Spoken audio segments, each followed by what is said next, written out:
Welcome back everyone. आज हम शुरू करेंगे क्लास 12 का नया chapter, planning and sustainable development in Indian context. यानी कि जो प्लानिंग की जाती है या सस्टेनेबल डेवलपमेंट की बात की जाती है इंडिया से रिलेटेड टॉपिक्स पे, यानी कि इंडिया के अंदर जो डेवलपमेंट की बात होती है, जो डेवलपमेंट प्लानिंग करके डेवलपमेंट की जाती है इंडिया के अंदर, प्रोग्राम्स पॉलिसीज वगैरह बनाए जाते हैं किसी पर्टिकुलर रीजन को लेकर। तो उस सारे टॉपिक्स के बारे में इस चैप्टर में हम डिस्कस करेंगे। तो शुरू करते हैं इसमें। प्लानिंग वैसे होती क्या है? प्लानिंग जो है एक प्रोसेस होती है of thinking, formulation of a scheme of program and implementation of a set of action to achieve some goal. यानी कि कोई चीज, कोई प्रोग्राम या कोई ऐसी जो हमारी माइंड के अंदर है, तो उसको सोचना, उस प्लान को अपने दिमाग में लाना और कुछ सेट ऑफ एक्शंस के द्वारा उस गोल को अचीव किया जाना, ये चीजें क्या आती हैं प्लानिंग के अंदर। एक प्लानिंग जो हम योजना बनाते हैं उसके अंतर्गत आती है। तो अप्रोचेस क्या होती हैं प्लानिंग के लिए? पहली होती है सेक्टोरल प्लानिंग अप्रोच, जिसके अंदर हम जो अलग अलग सेक्टर्स होते हैं इकोनॉमी के, प्राइमरी, सेकेंडरी, टर्सरी, जैसे प्राइमरी में एग्रीकल्चर, इरिगेशन, फिर सेकेंडरी में मैन्युफैक्चरिंग, पावर कंस्ट्रक्शन, तो उस एक पर्टिकुलर सेक्टर के लिए डेवलपमेंट का काम करते हैं हम, उसके लिए स्कीम बनाते हैं, उसके लिए पॉलिसीज लेकर आते हैं। ठीक है, वो सेक्टरल प्लानिंग अप्रोच होगी। दूसरी है आपकी रीजनल प्लानिंग अप्रोच। किसी एक पर्टिकुलर रीजन को, एक एरिया को हम लोकेट करते हैं और उसके अकॉर्डिंग उस एरिया के ऊपर ज्यादा ध्यान दिया जाता है उसको डेवलप करने के लिए। ठीक है, रीजनल डिस्पैरिटीज, एक रीजन में डेवलपमेंट है, दूसरे रीजन में डेवलपमेंट नहीं है, तो उस डिस्पैरिटीज को कम करने के लिए एक पर्टिकुलर रीजन को, जो पिछड़ा भाग होता है, उसको आगे लाने के लिए काम किया जाता है। इसमें जैसे कि पहला होता है आपका टारगेट एरिया प्लानिंग। ठीक है, टारगेट एरिया प्लानिंग में जो है, जो इकोनॉमिकली बैकवर्ड एरियाज होते हैं ना, उनको टारगेट किया जाता है। जैसे कि इसमें ये टारगेट है, एक एरिया है जो बाकी इलाकों से बैकवर्ड इलाका है, तो इसमें प्रॉपर इकोनॉमिक डेवलपमेंट के लिए काम किया जाता है इस रीजन की।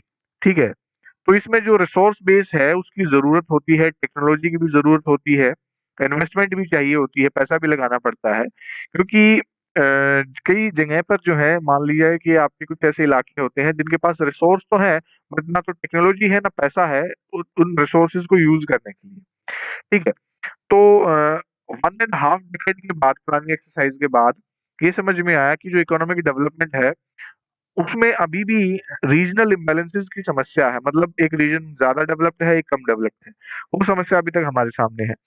तो इसीलिए इस समस्या से उबरने के लिए, रीजनल और सोशल डिस्पैरिटीज को कम करने के लिए, प्लानिंग कमीशन ने जो है टारगेट एरिया और टारगेट ग्रुप अप्रोच प्लानिंग के अंदर वो लेकर आए कि पर्टिकुलर एरियाज के अंदर उसको डेवलप करने के लिए काम किया जाए। तो इसी में कुछ प्रोग्राम्स जो हैं वो है, जैसे कि टारगेट एरिया प्रोग्राम्स जो हैं, जो इस प्लानिंग के अंदर आते हैं, command area development program, drought prone area development program, desert development program या हिल एरिया डेवलपमेंट प्रोग्राम। इनको हम सभी को डिटेल में एक प्रोग्राम को डिटेल में पढ़ें। और इसमें जो टारगेट ग्रुप प्रोग्राम्स हैं, जैसे कि कुछ ग्रुप्स को टारगेट करके उनको डेवलप किया, जैसे स्मॉल फार्मर का जो डेवलपमेंट एजेंसी बनाई गई स्मॉल फार्मर्स के लिए। ठीक है, जो छोटे किसान हैं, और जो मार्जिनल फार्मर हैं, जो अफेक्टेड हैं, जो ज्यादा इकोनॉमिकली बैकवर्ड हैं, उन फार्मर्स को डेवलप करने के लिए एजेंसी बनाएगी। एक 5 ईयर प्लान जो इंडिया के अंदर आया, उसमें हिल areas, north eastern state, tribal areas और बैकवर्ड एरियाज जो है, उनको डेवलपमेंट के लिए उन स्पेशल एरिया प्रोग्राम के अंदर रखा गया था, इन एरियाज को डेवलपमेंट, उन एरियाज की डेवलपमेंट के लिए। अब जो प्लानिंग जो रिलेटेड है आपकी डेवलपमेंट प्रोग्राम के अंदर, उसमें पहला है आपका हिल एरिया डेवलपमेंट प्रोग्राम।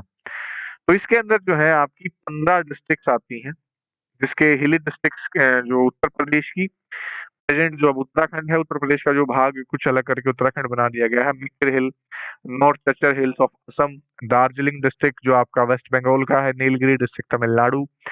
तो ये फिफ्थ 5 ईयर प्लान में इनको डेवलपमेंट प्रोग्राम के लिए इनको चुना गया, उसके अंदर डाला गया। 1981 में रिकमेंड किया गया नेशनल कमेटी के द्वारा डेवलपमेंट, बैकवर्ड एरिया की डेवलपमेंट के ऊपर, कि जो हिल एरियाज हैं, 600 मीटर से ऊपर की हाइट के जो हिल एरियाज हैं, जो ट्राइबल सब प्लान डेवलपमेंट प्रोग्राम था एक, उसके अंदर नहीं आते हैं, उनको भी जो है बैकवर्ड हिल एरियाज के जैसे ट्रीट किया जाए और उनके लिए भी, उनका विकास करने के लिए, उनको साथ लाने के लिए काम किया जाए, उनके ऊपर भी पैसा खर्च किया जाए, उनको आगे लाया जाए। अब जो इसके अंदर एम क्या था हिल एरिया डेवलपमेंट प्रोग्राम का, वो एम था कि उस एरिया में जो बैकवर्ड रह गए हैं हॉर्टिकल्चर की डेवलपमेंट करना, प्लांटेशन एग्रीकल्चर को बढ़ावा देना, एनिमल हस्बेंड्री को बढ़ाना, पोल्ट्री, फॉरेस्ट्री और स्मॉल स्केल और विलेज इंडस्ट्रीज को बढ़ाना। इनका जो मेन ऑब्जेक्टिव यही था कि इन प्रोग्राम्स के लिए लोगों को जो है फंड प्रोवाइड करवाया जाए, लोन प्रोवाइड कराया जाए, जो है सब्सिडी दी जाए इन प्रोग्राम्स के लिए, ताकि जो वहाँ के जो लोकल रिसोर्सेज हैं उनको यूज किया जाए। ठीक है, यूज किया जाए और जो खराब हो रहे हैं रिसोर्सेज उनको बचाया जा सके और उनका डेवलप किया जा सके उन लोकेशंस को, यानी कि उन लोगों की इकोनॉमिकली डेवलपमेंट वहां पर हो सके। तो इसमें डिटेल प्लान जो था वो टोपोग्राफिकल, इकोलॉजिकल और इकोनॉमिक और सोशल कंडीशंस के ऊपर डिटेल मतलब डिपेंड करता था। वहाँ की टोपोग्राफी कैसी है, इकोलॉजी कैसी है, वहाँ की environment, economic condition, social condition, लोगों की थिंकिंग कैसी है, आर्थिक रूप से वो अभी फिलहाल कितने समृद्ध हैं और आने वाले समय में उनको कितनी ज़्यादा डेवलप किया जा सकता है, कितना उनको सब्सिडी देनी चाहिए, कितनी हेल्प की ज़रूरत है, या सिर्फ उनको पॉलिसीज़ दी जाए, सपोर्ट किया जाए तो वो काम कर लेंगे। तो बहुत सी चीज़ें लिखी जाती हैं और फिर उसके आगे उसके ऊपर काम किया जाता है। तो ये तो आपके कुछ टारगेट एरिया प्लानिंग में हिल एरिया डेवलपमेंट प्रोग्राम के अंदर चीज़ें आती हैं। नेक्स्ट वीडियो में जो हम पढ़ेंगे, वो पढ़ेंगे कि आपका जो ये इसके आगे आपके जो आ जाते हैं और प्रोग्राम्स टारगेट एरिया में drought prone, command area, desert development program, वो हम नेक्स्ट वीडियो में पढ़ेंगे। आज के लिए सिर्फ इतना ही। Thank you so much everyone.